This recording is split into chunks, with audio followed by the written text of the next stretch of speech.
it's strange, and maybe it's strange because it's so much simpler than what everyone imagines it would be. But it's very strange when you realize just how interrelated and interconnected everything is in terms of what has taken place.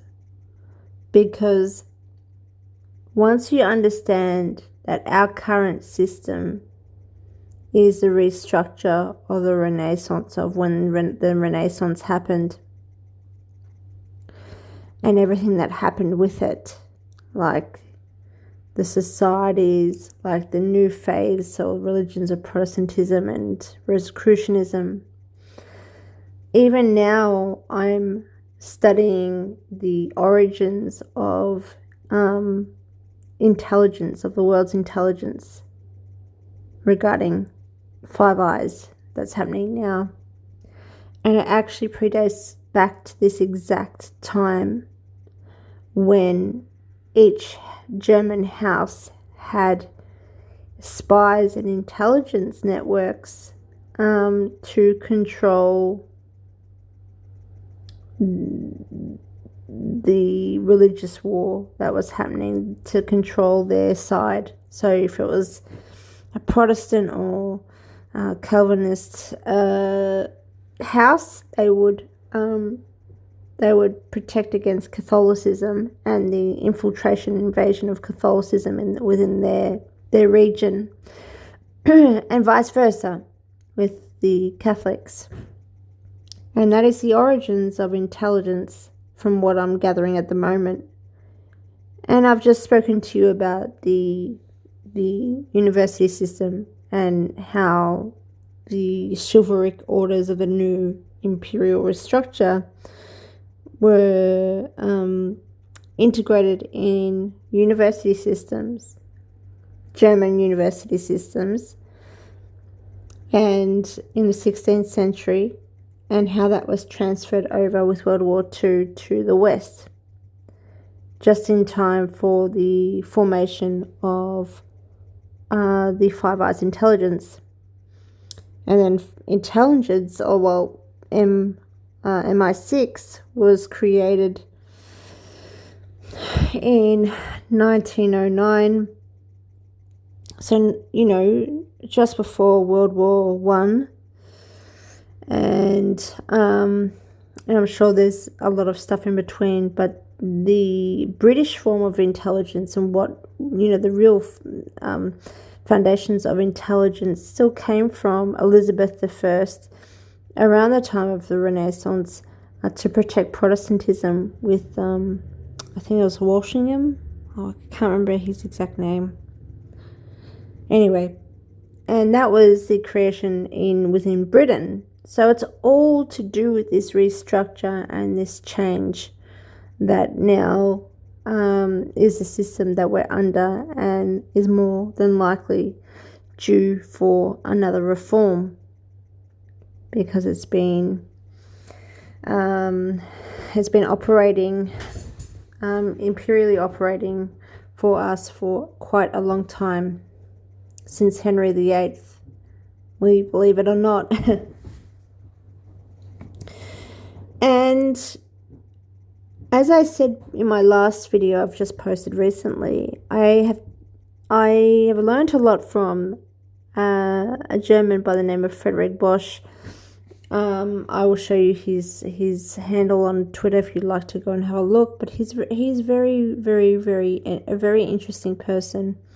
I think he comes from an aristocratic family in Germany, and they were a part of the exile, and his grandfather, I think it was his grandfather that was killed when he tried to return to Germany. And he now lives in the Netherlands, and he's studied all of this, what came to pass. He really introduced me to the thought of even Germans being involved with this empire, and I couldn't understand. I made some really vague, ambiguous connections between, obviously, the Pennsylvanian Dutch, the Palatinate, Trump being from there. And I'm just thinking, like, there's all these patterns around me, and I can't make sense as to why it's so important, why Germans are important. And then when I looked at Carnegie's works, I could see that he was talking about justifying the Dutch Pennsylvanians because they were Teutonic, or, a part of the Teutonic Knights, per se. Like, I am paraphrasing. He didn't say the Knights, but he said, Teutons or Teutonic, and so that's related to humanism and Rosicrucianism and the whole faith and order of the empire. So you can understand what he's trying to talk about, because the Palatinate, Frederick V, who really brought forward this empire with Rosicrucianism, or attempted to, and that was when that went to shit. They created the secret societies. Well, that's what we're told anyway. He was meant to be the leader of Rosicrucianism, and then the 30-Year War happened, and when that happened, so then they created these secret societies. But I always lose my train of thought while I'm in the middle of talking. Just too much information.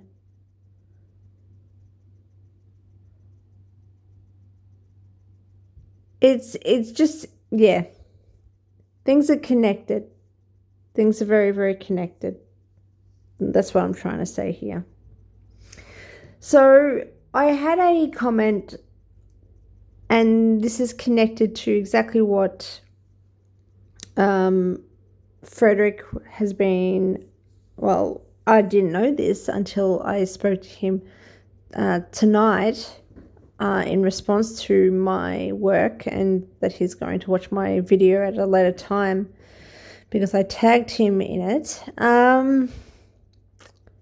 That he's been studying. I know that he wanted, when he introduced me to this whole, like, all of this stuff that was ongoing during the war, during World War II, and even during World War I and prior, with Germany, and how they were trying to see what sort of system would rule Germany and Europe after feudalism would collapse. And they were planning that and trying and testing that and experimenting with it, especially with the Navy. They were experimenting with that in the 1800s to the 1900s, and it failed. And then they created a new system, and it was all to do with this whole Middle Europe kind of system that this yuck was a part of. And I think there was, like, they were trying to figure out who exactly, and this is just a guess, this is just an estimate, I'm not sure if this is correct or not, but it seemed as though they were trying to figure out, like, how Europe would be ruled and who would rule it. Initially I thought that the empire, whichever empire it was choosing between Germany to rule and America to rule, and the different systems, because it seemed as though it didn't work with Germany, and then all the power went over to America. But what I'm now believing is, I think, the empire itself was always decentralized since it split, it dissolved, and the British Empire was over there and the Austrian Empire was over there, and it's been decentralized since the dissolution of the Holy Roman Empire, and that was by design. And I think at this point they wanted, like, two new bases, in one in America and the West, and then one in Europe, in Germany. And I think they were trying to figure out how to rule each. I think that's really the strategy that they were playing out. But that is a guess, and I'm not too sure if that's true or not. So this, finally, I'll try to explain to you how it's all connected with this, with everything, with this comment by Ohachu. Ohachu has just recently said, this knowledge is very important. Sadly, I'm pessimistic for the future. I've looked at Jean Nolan. I don't know who Jean Nolan is, but channel Inspired is called Inspired. According to him, it's Jean Nolan, or maybe it's Jean, I'm not too sure. According to him, we are already a part of it. An internet of bodies, no asking of or consent. They can read our thoughts. They can change our minds. I'm glad I'm old and have no grandchildren. Even my children are older, so they might be able to avoid the developed slavery. Your thoughts are the shackles. And this is what really interested me, because I'm just having this discussion. The idea of developed slavery, but as in internalization and gaslighting. And I think I've already said this before, and this is just me having a chat. So don't expect this to be structured or scripted. Well, it's never scripted, but I'm just having a chat with you. So the developed slavery and internalization and internalized gaslighting, that your thoughts are the shackles. When I read that, I'm going to show you how it's tied to the conversation I'm currently having with Frederick, and the creation of Civilism, which was by Yuck, and by that, he's a German, and he has a very interesting background. He was a foreign minister, and he's definitely had a strong position in the empire, and he was pardoned. You'll have a laugh.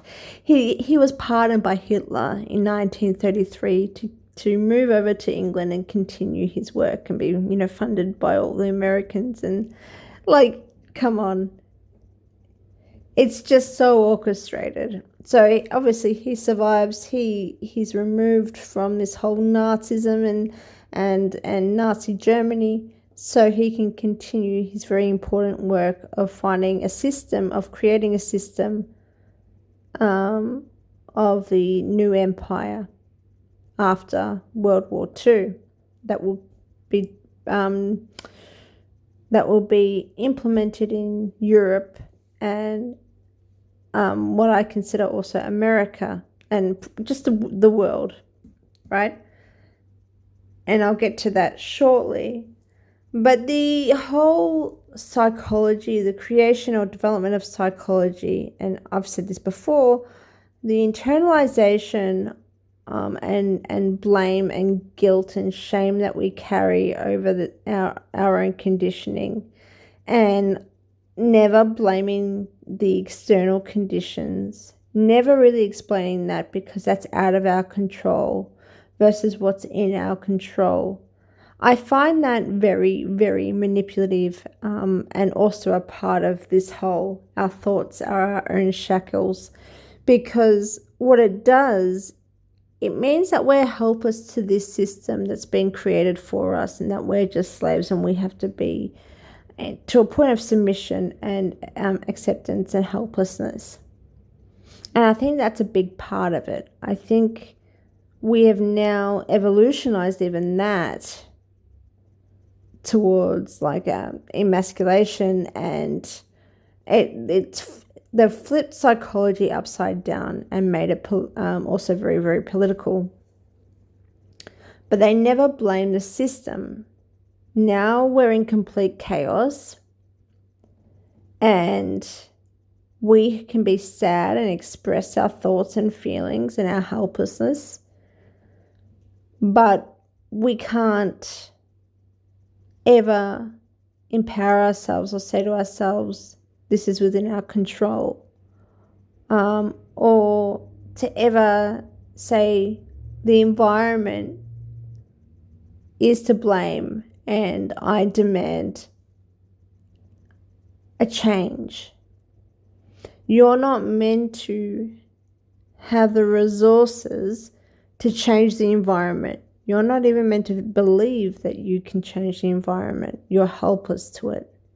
You are completely a slave to the system.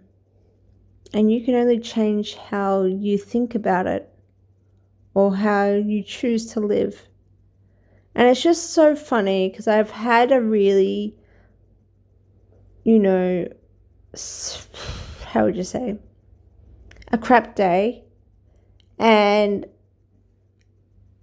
because there's always a situation for me where I'm reminded that I can't thrive beyond this system because I'm not an elitist. I can be everything that they symbolize. I can be everything that I can possibly be. I can self-actualize. I can, transform myself. I can be the strongest person there is. And I'm still going to be crushed by this system because it's not made for me. Do you know what I mean? And I think I'm constantly reminded of that. But with that, there's a gaslighting. This is the hard part. Because there's no end to it and you're not meant to ask for anything more. You're not meant to hope for anything more. And you're not meant to demand anything regarding this environment and this system. You're either left with pessimism and absolute despair and misery, knowing that you can't surpass these limitations that are not within you but are thrown at you, or you say, I can adapt, I can change my thinking about this, and I can just work within this system, and I can thrive, or maybe just stay low and stay limited under this system, but try to make myself feel happy about it. Try to make myself feel content. And I think that is, we are reaching the pinnacle with all this now design chaos all around us, with COVID. We are reaching the pinnacle of that ultimatum of absolute despair, giving up, losing hope, or just being delusional and saying, oh, well, I'm happy where I am because I'm enjoying this and I have this in my life, and oh, well, it doesn't matter about everything else that's going on because I'm content, and this is as much as we can do, and we can enjoy, and we can, this is as much as I can do in my life about this whole environment. And it's funny, I had this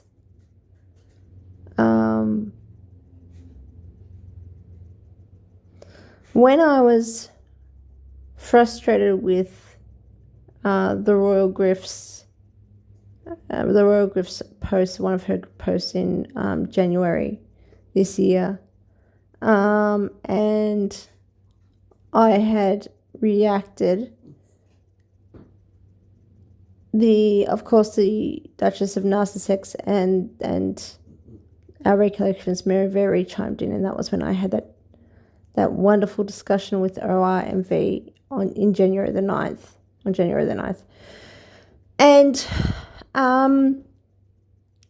I just remember now the Duchess of Narcissus, saying to me, if everything you are saying is true about, Britain ruling America constitutionally, and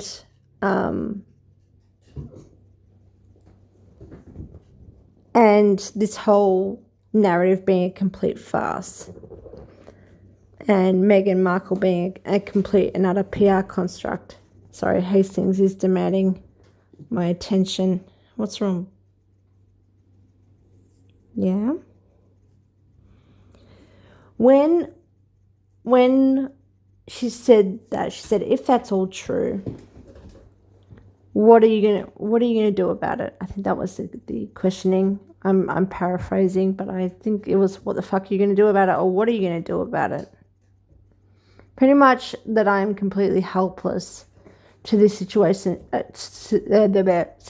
So why am I talking about it? Why am I expressing myself about it? And I find that obviously it comes from a more powerful, even if it's not true in reality, a more powerful stance than myself, because they come from a protected stance, whereas I don't. Because obviously it's not, even if it's true, we're going to support the truth and we're going to deliver the truth. It's, well, we're not going to do anything about it. So, like, you're the power of one. What's going to happen to you? Like, how effective is your message going to be? You're going to be censored to shit. We know you come from a weaker position than us. What the fuck are you going to do about it compared to us? Why don't you just enjoy this ride? Try to monetize your channel. Try to get as much as you can from it. And stick to the script. That's, in a way, how you can understand, well, how I understood that. And it falls back into this conversation that I'm having with you now, that there's only that ultimatum of despair or adapting. And I completely disagree with that ultimatum. I think that, well, I believe and I know that that ultimatum has been given to us by design, and we're never meant to externalize and to look out and to expect anything more than this, anything more than what we're given, more than taxes, more than birth certificates, more than slavery, more than the proletariat that we're under. And I have tried all of my life to be a part of that bigger, how would you say? I try to outperform, be better than everything that was given to me, which was, very, very limited when I was, being brought up. And I saw the world, and I've seen the world, and I've been a part of the higher echelons of society. I've been a part of that. I've seen it. And I didn't want to be a part of it. I had the chance, the opportunity of being a part of it if I played my role. And I didn't choose for that. And every time I haven't chosen that, because I've chosen integrity and truth. And it's kept me under this system. It's kept me quite suppressed. It's not made to do that. All the stories that we hear and that we see about people, coming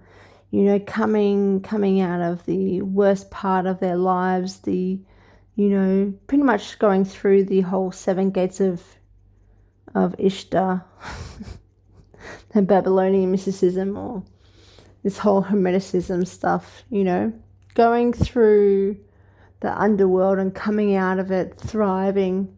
That's all artificial. That's not real. And so you never really see that happening. I don't ever see that happening. And I kind of expected that even for myself. I expected that transition when I self-actualized, when I knew what I wanted in my life, when I knew how to succeed, and I had the inner resources, you know. I had the third eye, if you will. I had a perception and a sense about me, that a global awareness where, and an empowerment in me, and a passion for curiosity and for learning that has never wavered. And then, you know, finding happiness and finding my way in the world. I thought with all of that I would be like all the stories in the media say, that you'll be congratulated, you'll be enabled, you would be, you know, up on a platform, you'll be supported. And it's nothing like that at all. It's if it's actually, this is a living testament of, this whole channel is a living testament that isn't real. Because when you are that, you are an outcast of this system and of society. But I do my best, even though it is, you know, it can be despairing, I do my best to go beyond that and be beyond that, because I know that this whole system that's not designed for me is just an artificial system. It's just a structure made of sticks. And nothing can really change that. And I know, just through more knowledge and more reading and more research, that this is just a framework. This is just me visiting Singapore, a man-made construct, and that I'm not naturally, I'm a completely different person. Not a completely different person. I'm a separate entity from this artificial world that we live in. And I feel I'm really happy and glad that I've come to that conclusion, and that I've been able to give myself that. And so I see it a bit differently than being shackled up, because I'm not letting it drain me through fear or through despair. There are many things that sadden me. There are, you know, so many things that are happening right now. There are even my own, you know, personal circumstances that I'm sad over. But I've seen real despair. And the real despair I've seen has never been from the proletariat, should I say. It's been from those higher echelons of society. I've actually never seen them happy, and I've never seen them as developed as myself, as free as myself. I've seen them trapped. And I'm not just saying that so we can feel better. I'm actually saying that because that's why I chose not to be a part of it. And I chose to pave my own way. And the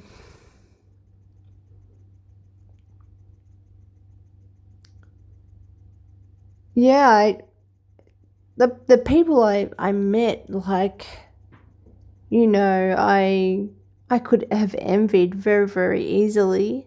And I did envy to some extent just because of my own upbringing.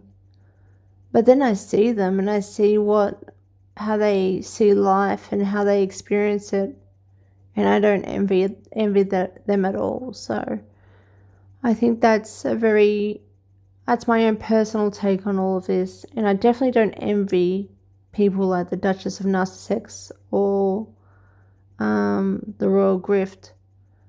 I think I used to be frustrated that I wasn't being heard, or I was being censored, and then I could see just so many people deceived by deceptive content, and that they didn't care, and that I couldn't reach them, and also that I was being smeared, and that I was being smeared by them, and I felt hopeless. Like, what's the point, you know?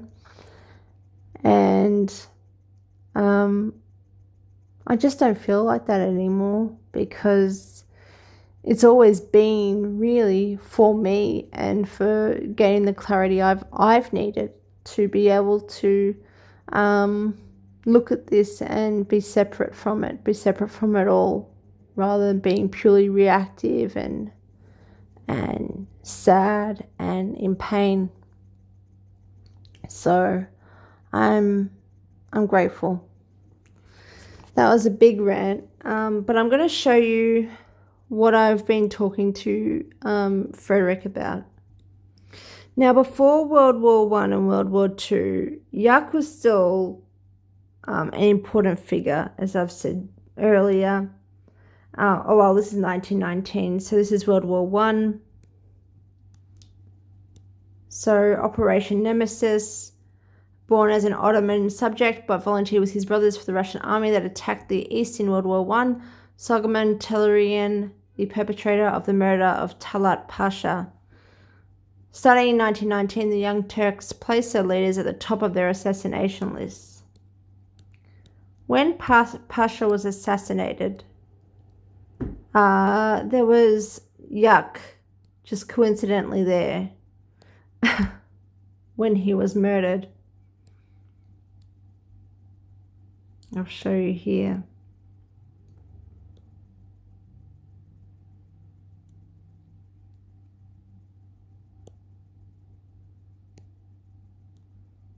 Although the police cordoned off the body, the Union in Progress exile Dr. Nazim Bey arrived at the scene a short time later and went to Talat's apartment.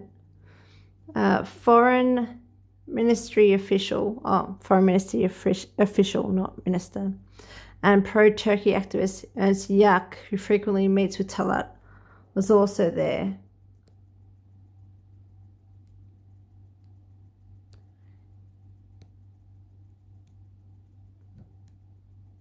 Arrives at the scene at 11:30. Bahattin Sakir also learned of the assassination, and after identifying the body for the police, Yak and Nazim returned to the scene of the assassination. Yak used his authority as a foreign ministry official to persuade the police to hand over the body.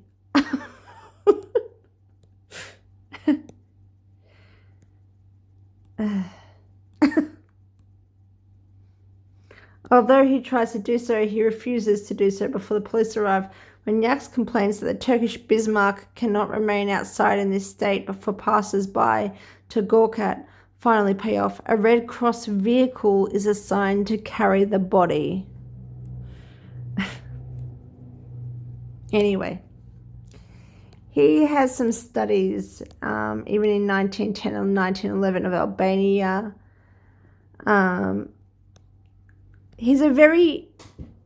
You need to look into Yak. You need to look into Yak because he's created the systems theories during World War II and World War I of Middle Europe. Really, I think the creator of the EU and our system.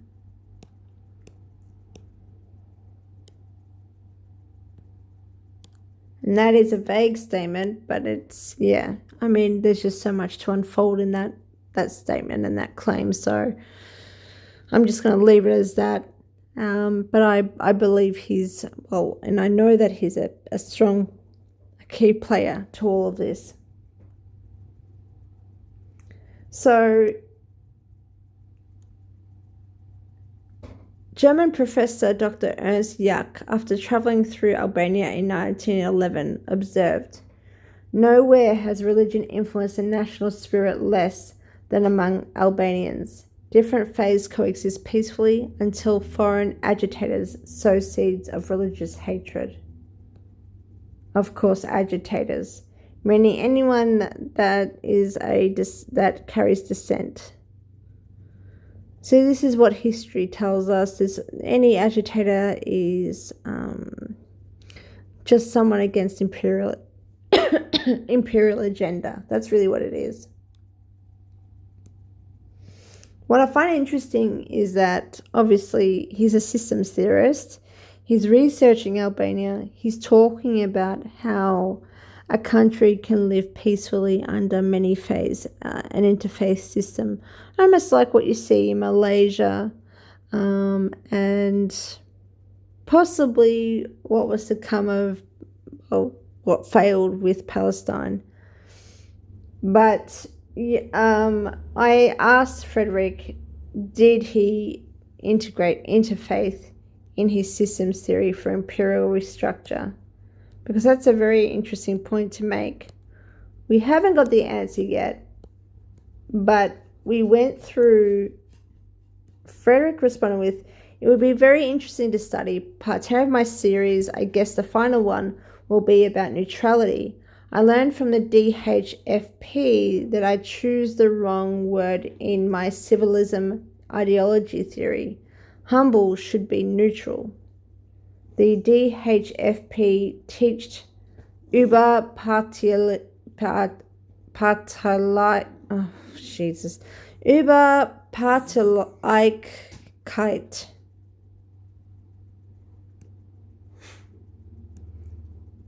did not simply refer to an equal distance to political parties, but rather to a state ethos and a will of duty.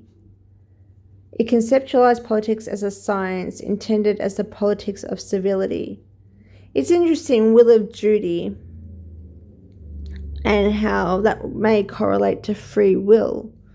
And our free will is under this system, a shackled system, where we internalize our free will and we believe that we are under a government of free will, a government of the people.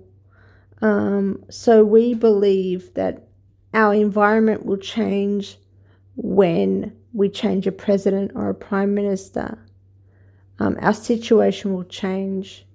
Our legal system will change. We believe that with politics or policy, things will change, but we're still taxed the same. Our taxes increase each year. The number of taxes increases over time. Inflation is still massive. I mean, nothing really, the actual system itself doesn't change.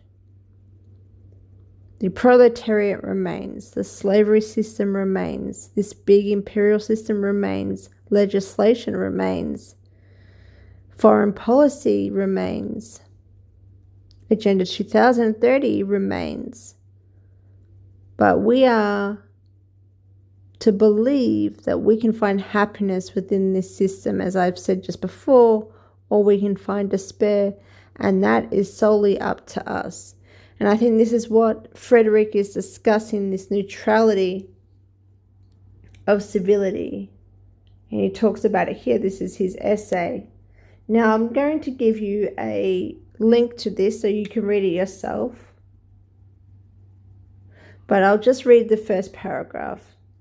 Civilism is the alleged civility to gain legitimacy for power and authority through an awakening that has gained mythical proportions, in which there is a group of historically privileged people, or elitists, that now have the responsibility to fulfill a civilized mission by positioning the group as a whole, humble or whole neutrality towards other groups perceived as less privileged, meaning governance, meaning our government of today.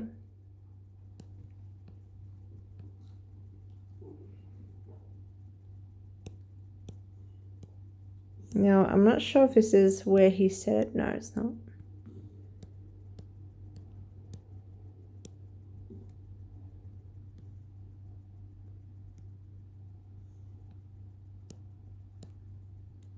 See, Carnegie funded the initial 10 million to establish the Carnegie Endowment, of which he became president. 3 years later, he wrote the book with Ernst Jach of the New Germany, this systems theory. Yeah, Bubba. Hastings is here again. Give me a sec. I might have to feed him.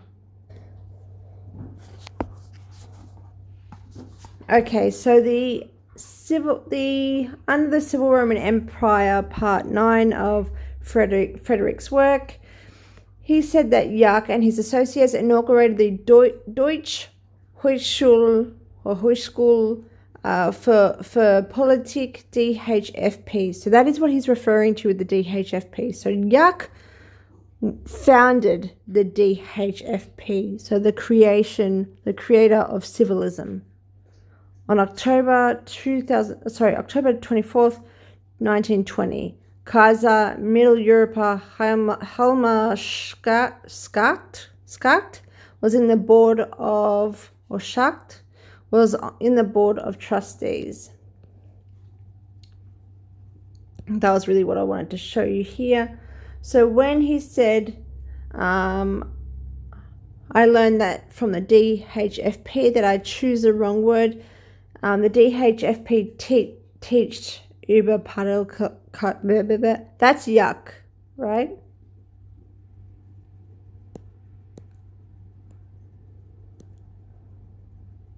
It translates as above parties. The thing with neutrality is that it cascades, it politicizes everything, exactly as we witness today. This was my initial driver to study the state of affairs. Why is it that politics became a proxy for a person's judgment, or a person's identity, or a person's free will, or a person's will of duty or duty of will, whichever you want to say? It's all a part of this internalization theory, about a part of this psychology that we are enduring, and that we, this ultimatum that we're having to choose. See how interconnected this all is. And you're not going crazy. This is a part of a systems theory designed for imperial restructure. That's really what I'm trying to say, but also for you to understand that it's all interconnected, that you're in the right place right now, listening to me, figuring it out, finding it out. That even if you're currently in despair, or you're currently trying to work it out, that you're here trying, and there's all of these things that are connecting with one another. It's just, that's really, really, I hope that's probably sounds like word salad. But what I'm trying to say is that this whole psychology, this manipulation that we're enduring, where we're being gaslit, where we're having to decide between despair and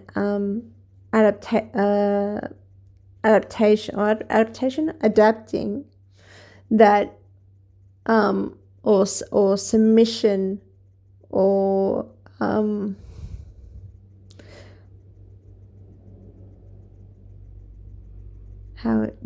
submission or surrender. That's really probably the ultimatum that we're currently facing. This gives you an understanding behind all of that, to understand that this is all a part of it, a part of this artificial system that we're living under, and that it's not the be all and end all. This choice isn't your choice. You can have you can create an alternative choice for yourself. I responded to Frederick saying, we have been brainwashed to believe the original Hanoverian constitutional governance facilitates free will, leaving the Holy Roman Empire to fade into the shadows. If our civilization fails, it's the people-led government and its peasantry responsible. Inevitable turnover, but the script doesn't change. And I mean that by inevitable turnover of the next president or the next prime minister, the next plant, the next asset, the next elitist running the show as to what Frederick is talking about regarding the elitist, the puppet of the empire that is choosing to govern you.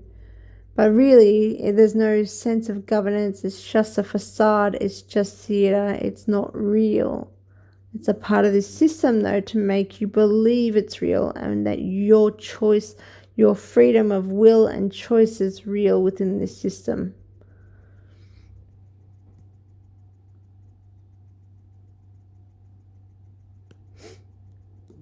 We are also supposedly in charge of our positioning on the ladder, slavery to elitism, that it's a matter of will and choice.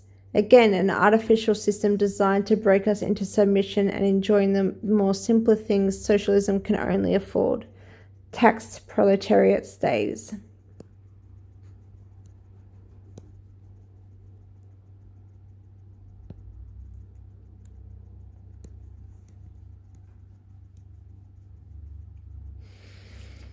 And Frederick has also stated, do you see how I couldn't see all of those comments? Funny that, isn't it? My guess is that complete neutrality will be the final goal of those in power. Complete neutrality equals absolute power.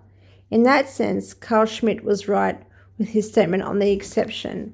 The one that decides on the exceptional state of neutrality is the sovereign. Exactly. This is a centralized, what's becoming a centralized system. As I respond with Frederick, I say precisely, killing the dual system was a first step. Now socialist autocracy under a common good, what World War II also created for us, the common good of peace, is now going to be what the common good of environmentalism, of safety, of order from chaos, or whatever there is, whatever dialectic deception there is given to us, there's going to be a common good that will bring us together, and that will be under the form of a new governance, a new system. But it will be one that Frederick has stated is neutral, there's no direct, I believe there's no direct implication of the sovereign, that it is a system now in force, and it's a matrix of a system, completely institutionalized, just like the think tanks, just like all of these organizations all around us, like the WEF. That has nothing to do with the secret society anymore. In a way, the secret societies have become obsolete because we don't need them anymore. We've got all of these institutions and these think tanks and these organizations and these puppets completely infiltrated throughout this whole system. Every aspect, every facet. So, in a way, it can carry a centralized system, a centralized international system with the sovereign at its head. But it is a system that will be in force and in charge. So when you want to blame something or blame someone, it will be the system, and you won't know where to turn to or how to narrow it down or who to point the finger at. As I've said here, the sovereign that kills nationalism won't be blamed, however, because it's now an institutionalized matrix system that can't be narrowed down. And that's that's just me going off what I believe is true, in consideration of my research and what I've learned so far. But it's interesting how this discussion I've just had relates back to the comment that I had just shown you from a follower under my current video, and how it all relates back to just how our system has been operating for such a long time, and the internalization that we've had to endure and suffer, which I believe is a part of the system. It's meant to make you believe you are in control of this artificial system, and it's a matter of choice as to whether you flourish in it or not. So you don't look and you feel that you can't help yourself by demanding more from this system, or from this empire, or from the sovereign, or from King Charles, from the British monarchy. You can't demand justice. You can't demand changes. And I believe that is a complete and utter creation, probably a Tavistock creation, but it's definitely a part of this system, and even the work of Yuck, and the works that were happening, during World War II and prior. It's just a part of all of this whole development and evolution of the Holy Roman British Empire that we are currently experiencing. Thanks, guys. That was a long one. I didn't mean for it to be long, but I think I really felt like today I just really wanted to have a chat, even with my own thoughts and my own feelings of what I've had to experience today personally, and then just watching that, looking at that comment. I'm human as well. I'm experiencing exactly what you're experiencing, and I think it's really nice sometimes to just reflect and pretend you're having a chat with someone that you maybe hopefully can reach, and help them understand where you're coming from, and maybe you can help them in some way. So I hope that has been helpful. It's been cathartic for me to just have a chat, to be honest with you, because there's just so many things I think about. Like yesterday I was thinking about how much I feel like, back before AI, how there's like marketing groups.